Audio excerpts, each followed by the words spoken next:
જય શ્રીમન નારાયણ.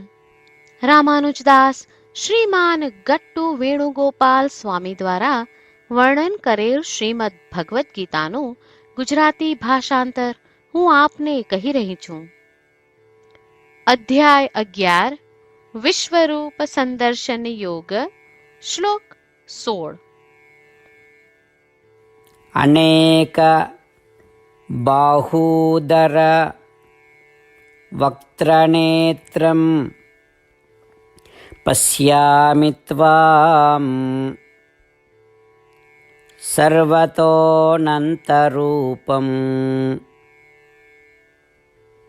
નાન્તં ન મધ્યં ન પુનસ્તવાદિમ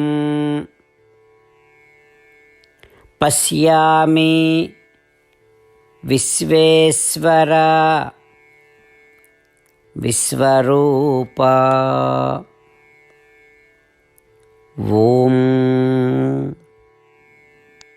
ગીતાચાર્ય શ્રી કૃષ્ણ પરમાત્મા અર્જુન સાથે આપણને બધાને વિશ્વરૂપ સંદર્શન યોગ શીખવી રહ્યા છે.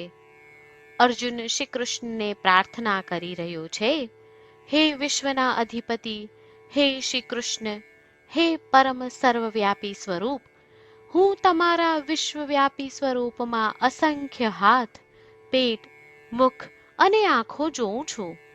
હે શ્રી કૃષ્ણ, હું તમારું અનંત વૈશ્વિક સ્વરૂપ જોઉં છું. હું તમને પ્રત્યેક સ્થાને જોઉં છું. હે શ્રી કૃષ્ણ, મને તમારા વિશ્વરૂપનો કોઈ આરંભ, કોઈ મધ્ય કે કોઈ અંત દેખાતો નથી. આ પ્રમાણે અર્જુન વિશ્વરૂપના દર્શન દ્વારા અનુભવી રહેલા વિસ્મયકારક આશ્ચર્યોનું વર્ણન કરી રહ્યો છે. ચાલો આપણે અર્જુનના અનુભવને સમજીએ અને અનુભૂતિ કરીએ કે સમગ્ર બ્રહ્માંડ જે આપણે જોઈએ છીએ તે પરમ શ્રી કૃષ્ણ પરમાત્માનું શરીર છે. શ્રી કૃષ્ણ પરમાત્માનું શરણ લઈ આપણા જીવનને અર્થપૂર્ણ બનાવવાનો પ્રયાસ કરતા ચાલો આપણે બધા અર્જુનના શબ્દોનું આ શ્લોક સ્વરૂપે પુનરાવર્તન કરીએ. અનેક બાહુદર વક્ત્રનેત્રમ પશ્યામિ ત્વામ સર્વતોનંતરૂપમ નાન્તં ન મધ્યં ન પુનસ્તવાદિમ પશ્યામિ વિશ્વેશ્વર વિશ્વરૂપ.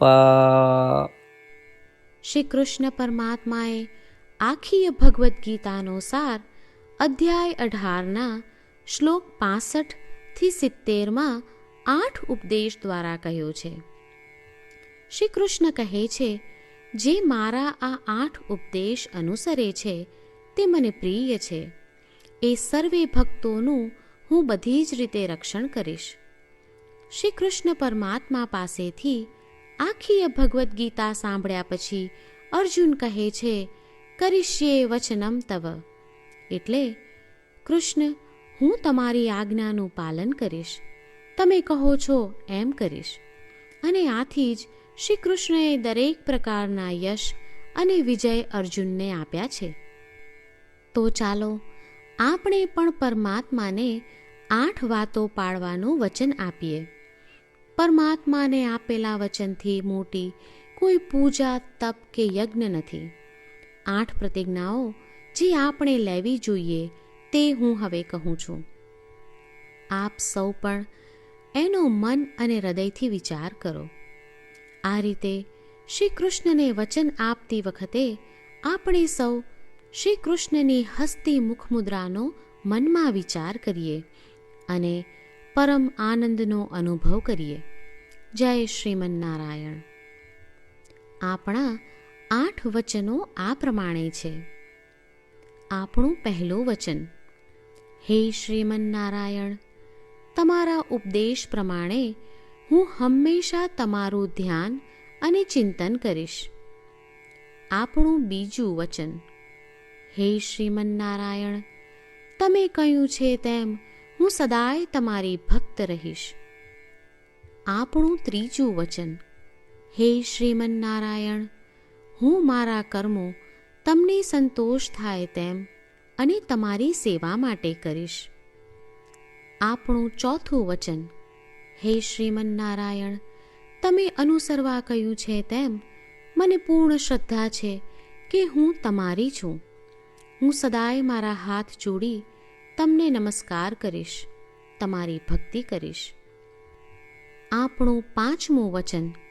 હે શ્રીમન્નારાયણ, હું તમારા શબ્દો યાદ કરું છું. મામેકમ શરણમ વ્રજ. તમે તમારી શરણમાં આવવા કહ્યું છે. શ્રીમન્નારાયણ, હું માત્ર તમારા જ શરણમાં છું. આપણું છઠ્ઠું વચન. હે શ્રીમન્નારાયણ, આપે કહ્યું છે મા શુચ. તમે અમને આશ્વાસન આપી શોક ન કરવા માટે કહ્યું છે, તો હું દુઃખી નહીં થાઉં, શોક નહીં કરું. આપણું સાતમું વચન.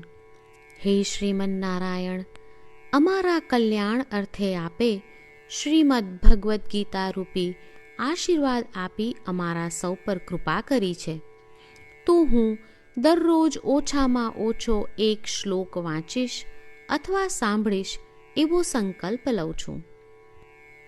આપણું આઠમું વચન. હે શ્રીમન્નારાયણ, હું ગીતાના દૈવી શબ્દો એ ભક્તો સુધી પહોંચાડવાનો પ્રયત્ન કરીશ જેઓ ગીતાથી અજાણ છે. હે શ્રીમન્નારાયણ, તમે કહ્યું છે તેમ કરીશ, તમે કહ્યું છે એમ વર્તીશ અને તમારા માટે જ કર્મ કરીશ. શ્રીમન્નારાયણને આપેલું વચન કે દરરોજ તમે કહ્યું છે એમ કરીશું, એ જ એક મહાન પૂજા છે. તો ચાલો આપણે સૌ દ્રઢ શ્રદ્ધા સાથે પ્રભુ પાસે એક સંકલ્પ લઈએ. શ્રીમન્નારાયણ, કરીશ્યે વચનમ તવ. શ્રીમન્નારાયણ, હું તમારી આજ્ઞાનું પાલન કરીશ. સર્વમ શ્રી કૃષ્ણાર્પણમસ્તુ. જય શ્રીમન્નારાયણ. અનેક બાહુદર વક્ત્રનેત્રમ પશ્યામિ ત્વામ સર્વતોનંતરૂપમ નાન્તમ ન મધ્યમ ન પુનસ્તવાદિમ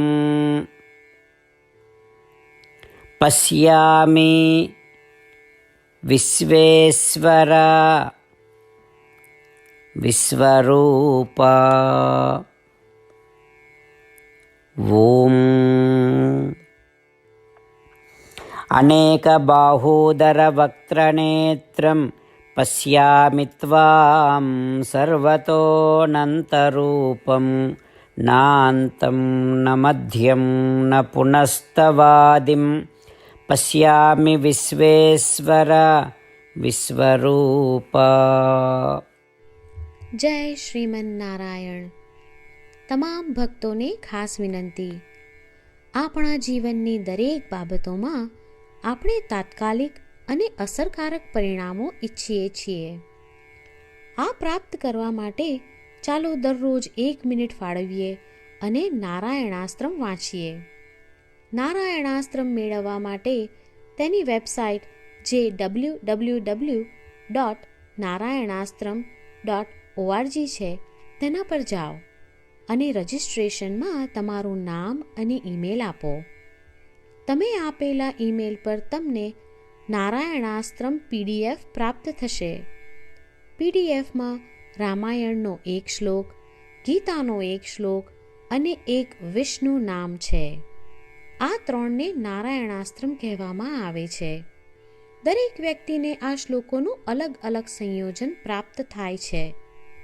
જ્યારે દરેક વ્યક્તિ 24,000 ભક્તો સાથે તેમના નારાયણાસ્ત્રમને દરરોજ વાંચે છે અથવા સાંભળે છે, ત્યારે સમગ્ર રામાયણનું 1 વાર પારાયણ, શ્રીમદ્ ભગવદ્ ગીતાનું 33 વાર પારાયણ અને વિષ્ણુ સહસ્ત્ર નામનું 24 વાર પારાયણ રોજ પૂર્ણ થાય છે.